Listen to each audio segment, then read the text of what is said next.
চোরেরও যে ধর্ম আছে এই কথা প্রমাণ করে দিল সম্প্রতি এক ঘটনা। ট্রাস্ট মি, ঘটনা শুনলে আপনি অবাক হবেন। এদিকে বাংলাদেশে কেমন পুলিশ আসবে সামনে এবং পুলিশের কি পরিবর্তন চায় জনগণ, সেটা নিয়ে জনমতের ভোটের ফলাফল প্রকাশ পেল। প্রথমেই আসি ছিনতাইকারীর কাছে। দিন দিন গণপরিবহন থেকে চুরি, ছিনতাই এই বিষয়গুলো নিয়ে খুবই আতঙ্কে থাকে সাধারণ যাত্রীরা। রেগুলারই এমন নিউজ পাওয়া যায়, তবে এইবার একটু ব্যতিক্রম নিউজ পাওয়া গেল। আসলে ঘটনা হলো গত 30 নভেম্বর রাত 2:30টায় নীলসাগর এক্সপ্রেস ট্রেনে করে ঢাকায় আসছিল মা তাহমিনা বেগম ও ছেলে তৌহিদুল ইসলাম। উদ্দেশ্য ওমরা হজ করতে যাবে, কিন্তু কামারকান্দা জামতৈল রেলওয়ে স্টেশনে ক্রসিং এর সময় সে মা ছেলের পাসপোর্ট, ভিসা, নগদ টাকা এবং প্রয়োজনীয় জিনিসপত্র ছিনতাই হয়।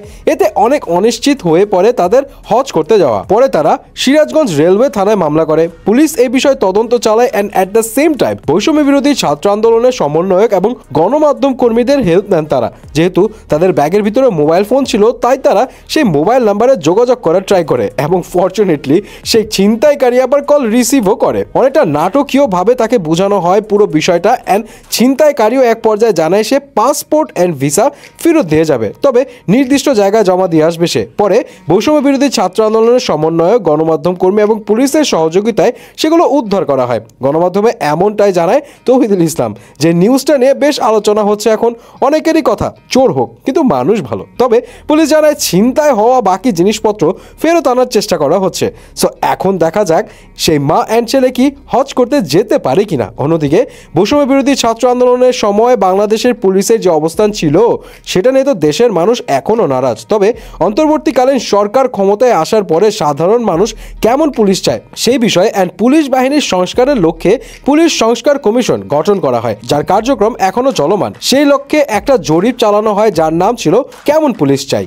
আজকে জরিপের ফল প্রকাশ করেছে পুলিশ সংস্কার কমিশন। যে বিজ্ঞপ্তিতে বলা হয়, সাম্প্রতিক সময় দেশে বৈষম্য বিরোধী ছাত্র আন্দোলনে প্রতিহিত করতে কিছু সংখ্যক পুলিশ সদস্যের সহিংস ভূমিকা নিয়ে বাংলাদেশ সহ বিশ্বজুড়ে সমালোচনার পরিপ্রেক্ষিতে পুলিশ সংস্কার এখন সময়ের দাবি।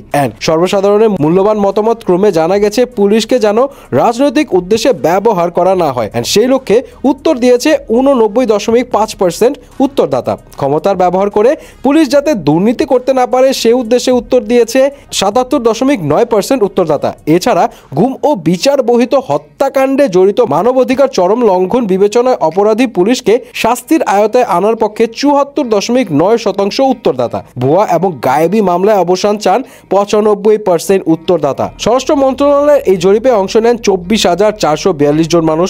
এখানে 18 থেকে 44 বছর বয়সের মানুষদের অংশগ্রহণের হার 86.6%, যাদের মধ্যে চাকরিজীবী 36.4%, ছাত্র 27.2% এন্ড ব্যবসায়ী 7.6%। এবং এখানে একটা বিষয় খুব স্পষ্ট হয়, যেটা ছিল ব্রিটিশ আমলের বিনা ওয়ারেন্টের ক্ষমতা বন্ধ করা উচিত, এবং এটা মনে করেন 82.5% মানুষ। এই জন্য এই ধারাটি যুগ উপযোগী সংস্কার চান 46.2% মানুষ। তো এখন দেখা যাক যে আসলে এই সরকার সাধারণ জনগণের মতামতকে কতটা গুরুত্ব দেয়। এ বিষয়ে আপনার কি মতামত জানাবেন কিন্তু।